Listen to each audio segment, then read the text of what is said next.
Update 1. Am I the a-hole for telling my father I'll cut ties with him if he doesn't come to my wedding? I'll start off by saying that your comments on my first post were very eye-opening. Though some of the assumptions you made were wrong, I could see where they all came from, and most of what you said was so spot on it was painful to read.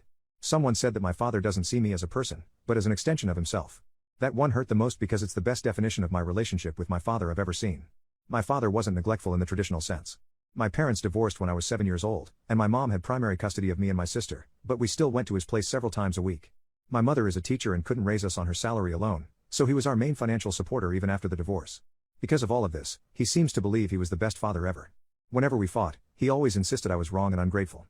Those same arguments were used whenever I demonstrated I was upset over and missing out on my milestones. In his head, for instance, I couldn't get angry if he missed my high school graduation or if he didn't pay attention to any of the projects I developed in college because he was the one paying for my education. I decided to stop complaining about this when I was younger, having realized I wouldn't be able to get him to see my side. This wedding incident felt like a turning point, though, especially since he wasn't paying for anything this time. It made me accept that he doesn't care how much he contributed anymore, but still believes I don't have the right to be upset. I now realize there's no winning this. If he doesn't come, I'll be devastated. If he does, I'll always remember I had to force my own father to come to my wedding.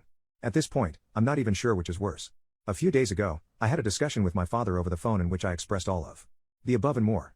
And as expected, he called me dramatic, accused me of alienating myself, and berated me for talking to him the way I did. I hung up on him. This is how our fights have gone since I was a teenager, and it never solves anything. We haven't spoken since.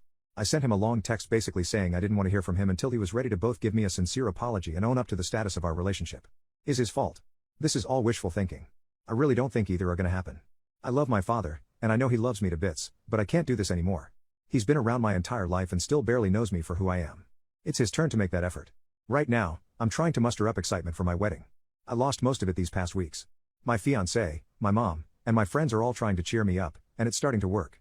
I'm definitely feeling a lot better than last week. I'm really grateful to have them in my life.